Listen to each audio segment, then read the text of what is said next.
Good morning students. First BCom second సెమిస్టర్కి వచ్చేసరికి financial accounting ఒక సబ్జెక్ట్, మీకు గ్రూప్ సబ్జెక్ట్. ఇది మీకు 5 యూనిట్స్ ఉంటాయి. అందులో first unit depreciation, second unit provisions and reserves, third units bills of exchange, fourth unit consignment, fifth unit joint venture. మీకు inter second ఇయర్లో depreciation, bills of exchange, consignment basics మీరు నేర్చుకున్నారు ఇంటర్లో. So మీకు provisions and reserves, joint venture మీకు కొత్త units అనమాట. ఓకేనా. ఇప్పుడు మనం ఫస్ట్ యూనిట్ డిప్రిసియేషన్ గురించి తెలుసుకుందాం. సో డిప్రిసియేషన్ అంటే మీకు తెలుసు, తరుగుదల అంటే ఏదైనా వ్యాపారంలో 2 రకాల ఆస్తులు ఉంటాయి.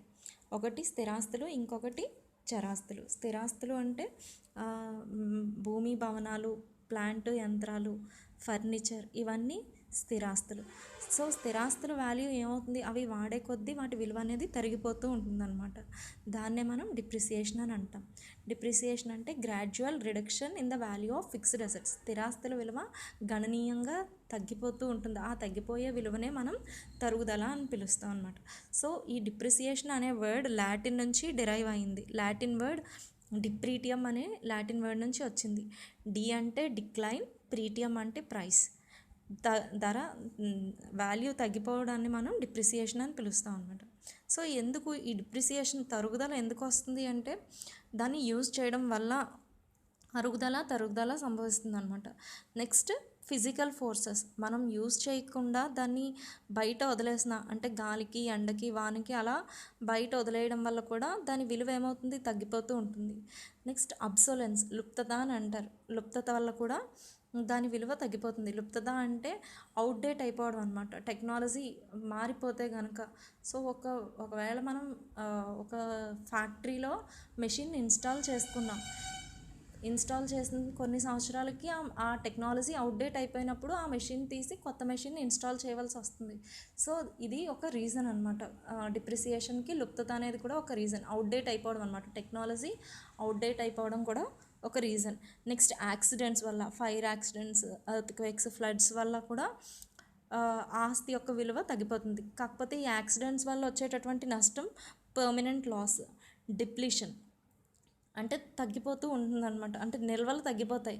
మైన్స్ కానీ, క్వారీస్ కానీ, నూనె బావులు, ఆయిల్ వెల్స్ కానీ, వాటి యొక్క రిజర్వ్స్ ఏమవుతూ ఉంటాయి, నిల్వలు ఏమవుతూ ఉంటాయి, తవ్వే కొద్దీ వాటి నిల్వలు తరిగిపోతూ ఉంటాయి అన్నమాట. సో రా మెటీరియల్స్ యొక్క రా మెటీరియల్స్ని ఎక్స్ట్రాక్ట్ చేసే కొద్దీ వాటి నిల్వలు అనేవి గణనీయంగా తగ్గిపోతాయి. సో ఇవన్నీ తరుగుదలకు గల కారణాలు.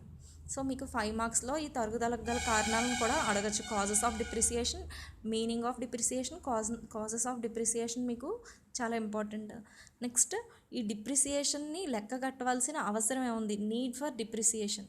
సో సరైన లాభం ఎంత వచ్చింది, చేసిన వ్యాపారంలో లాభం ఎంత వచ్చింది, నష్టం ఎంత వచ్చిందో తెలుసుకోవడం కోసం డిప్రిసియేషన్ని క్యాలిక్యులేట్ చేస్తారనమాట. సో ఎక్కడ వేస్తారు ఈ డిప్రిసియేషన్ అనేది, లాభ నష్టాల ఖాతా, ప్రాఫిట్ అండ్ లాస్ అకౌంట్లో డెబిట్ వైపు చూపిస్తారు. Profit and loss account debit వైపు ఏం చూపిస్తారు, profit and loss account debit account అనేది nominal account principle, debit all expenses and losses, credit all incomes and gains. So profit and loss అకౌంట్లో debit వైపున డిప్రిసియేషన్ని నమోదు వేసుకుంటాం. సో అది ఒక రెవెన్యూ ఎక్స్పెండిచర్గా ట్రీట్ చేస్తాం. మిగిలిన జీతాలు, పోస్టేజ్, స్టేషనరీ ఇవన్నీ ఎలా అయితే రెవెన్యూ ఎక్స్పెండిచర్లా ట్రీట్ చేస్తామో, డిప్రిసియేషన్ కూడా రెవెన్యూ ఎక్స్పెండిచర్ లాగే ట్రీట్ చేసి లాభ నష్టాల ఖాతాలో డెబిట్ వైపు చూపిస్తాం అనమాట. సో సరైన లాభం ఎంత వచ్చింది, ఆ సంవత్సరానికి నష్టం ఎంత వచ్చిందో తెలుసుకోవడం కోసం లాభ నష్టాల ఖాతాలో డెబిట్ వైపు నమోదు చేస్తాం. సో కరెక్ట్ ఫైనాన్షియల్ పొజిషన్ ఎలా ఉంది తెలుసుకోవడం కోసం, వ్యాపారం యొక్క ఆర్థిక స్థితి ఎలా ఉందో తెలుసుకోవడం కోసం ఈ డిప్రిసియేషన్ని బ్యాలెన్స్ షీట్లో ఉన్నటువంటి ఆస్తుల విలువలోంచి తీసేసి చూపిస్తాం అనమాట. సో ఫైనాన్షియల్ పొజిషన్ ఎలా తెలుస్తుంది, సరైన ఆస్తుల విలువ ఎంత ఉంది, అప్పులు ఎన్ని ఉన్నాయో కరెక్ట్గా తెలియజేయడమే బ్యాలెన్స్ షీట్ యొక్క ముఖ్య ఉద్దేశం. సో బ్యాలెన్స్ షీట్లో మనం ఆస్తుల విలువలు వేస్తాం కదా. సో ఆస్తుల విలువలో నుంచి తరిగిపోయిన ఆస్తి విలువని తీసేసి చూపించాలన్నమాట. అలా చూపించడం వల్ల సరైన ఆర్థిక స్థితి, వ్యాపారం యొక్క ఆర్థిక స్థితి ఎలా ఉందో తెలుసుకుంటాం అనమాట. సో ఒక టు రీప్లేస్మెంట్ ఆఫ్ అసెట్స్, డిప్రిసియేషన్ని లెక్క కట్టడం వల్ల ఒకేసారి మనం డబ్బుని ఖర్చు పెట్టక్కర్లేదన్నమాట. ఎసెట్స్ని కొనడానికి డబ్బు ఒకేసారి ఖర్చు పెట్టాల్సిన అవసరం లేదు.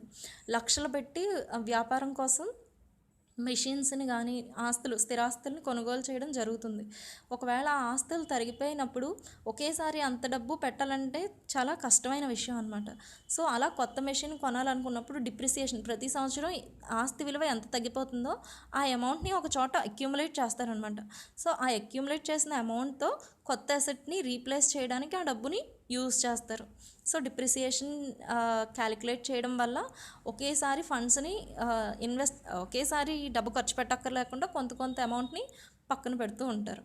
నెక్స్ట్, సరైన to ascertain the true cost of production, ఉత్పత్తి వ్యయం ఎంత అయిందో తెలుసుకోవడానికి ఈ డిప్రిసియేషన్ని కూడా లెక్క కట్టడం జరుగుతుందన్నమాట. సో ఉత్పత్తి వ్యయం అంటే ఒక వస్తువును తయారు చేయడానికి అయ్యేటటువంటి ఖర్చులో డిప్రిసియేషన్ని కూడా కలిపి లెక్క కట్టాల్సిన అవసరం ఉంటుంది. అంతే కదా, వస్తువును తయారు చేయడానికి అయ్యే వ్యయం అంటే material cost, labour cost, machine cost, electricity. So ఇవన్నీ ఏదైనా ఒక వస్తువును ఉత్పత్తి చేయడానికి అయ్యేటటువంటి ఖర్చులో యంత్రం తరుగుదలను కూడా చేర్చాలన్నమాట. అలా చేర్చడం వల్ల అసలు ఉత్పత్తి ధర ఎంత అయిందో, ఒక వస్తువును ఉత్పత్తి చేయడానికి ఎంత ధర అయిందో సరైన ధరని నిర్ణయించడానికి అవకాశం ఉంటుందన్నమాట. డిప్రిసియేషన్కి మీనింగ్ చూసాం, మనం కారణాలు చూసాం, అవసరం చూసాం. డిప్రిసియేషన్ క్యాలిక్యులేట్ చేయడానికి అవసరం, ఎందుకు క్యాలిక్యులేట్ చేస్తున్నామో దాని యొక్క అవసరం ఏంటో చూసాం కదా. ఒక్కసారి జర్నల్ ఎంట్రీస్ చూద్దాం. సో ఫస్ట్ మనం ఒక యంత్రాన్ని కొన్నప్పుడు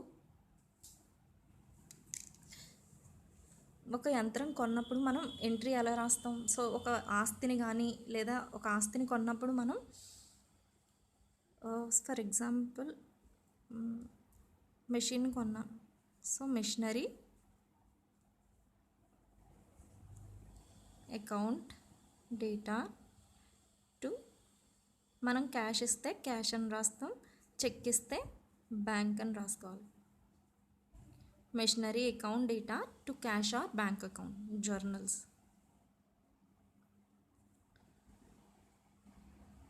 journal entries, machinery account data to cash or bank account. So ఎందుకు ఇది? Being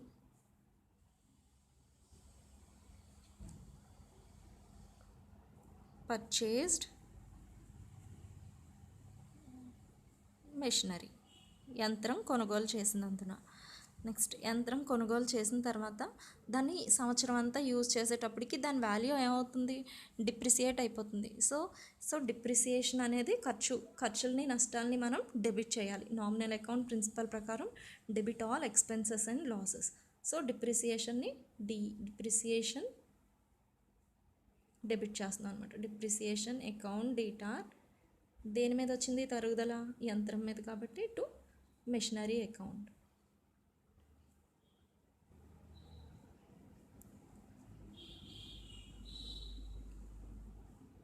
provision for depreciation.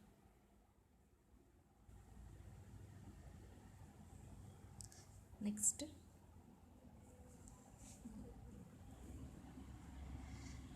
So ఈ తరుగుదలని ఏ ఖాతాకి మళ్ళించాలి? మనం లాభ నష్టాల ఖాతాకి మళ్ళించేస్తాం. సో ఈ తరుగుదల అనేది నష్టం. ఈ నష్టాన్ని మనం లాభ నష్టాల ఖాతాలో డెబిట్ వైపు చూపిస్తాం. So profit and loss account data to depreciation account.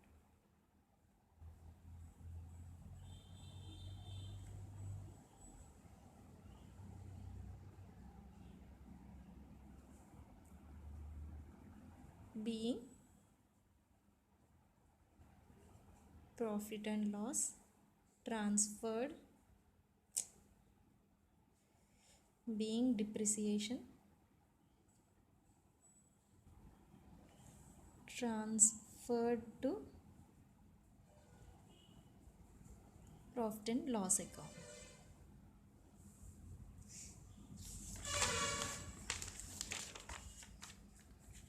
ఓకేనా? ప్రతి సంవత్సరం ఫస్ట్ యంత్రం కొన్నప్పుడు ఈ ఎంట్రీ వస్తుంది, machinery account data to cash or bank account. సంవత్సరం వాడిన తర్వాత అంటే మెషిన్ కొన్న సంవత్సరం కంప్లీట్ అయిపోయిన తర్వాత డిప్రిసియేషన్ లెక్క కట్టినప్పుడు depreciation account data to machinery account అంటాం. అని అకౌంట్ ఎంట్రీ వేసుకుంటాం. సో ఈ డిప్రిసియేషన్ అనేది నష్టం కాబట్టి నష్టాన్ని ప్రాఫిట్ అండ్ లాస్ అకౌంట్కి మళ్ళించేయాలి కాబట్టి profit and loss account data to depreciation అని రాస్తాం.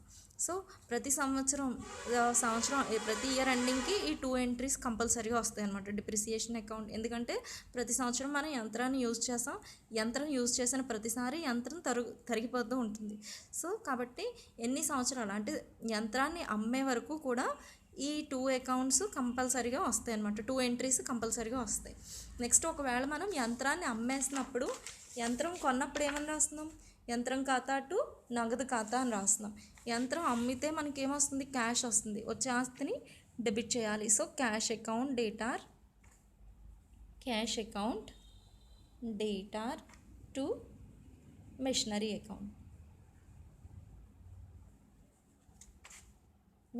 అకౌంట్ అని రాయాలి.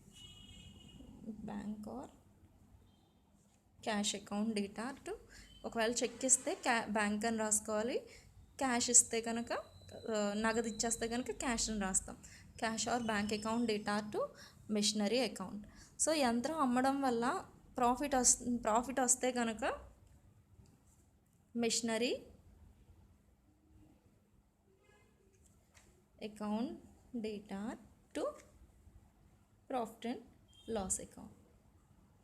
లాభ నష్టాల ఖాతాలో ఏం చేయాలి, నామినల్ అకౌంట్ ప్రిన్సిపల్ ఏంటి, debit all expenses and losses, credit all incomes and gains. యంత్రం అమ్మకం మీద లాభం వస్తే కనుక లాభ నష్టాల ఖాతాలో డెబిట్ వైపు చూపించుకోవాలి. So machinery account data to profit and loss account అని చూపిస్తాం. అదే యంత్రం ఇది ఒకసారి ఇక్కడ నేరేషన్ చెప్పడం మర్చిపోయాను. Cash or bank account data being sold machinery.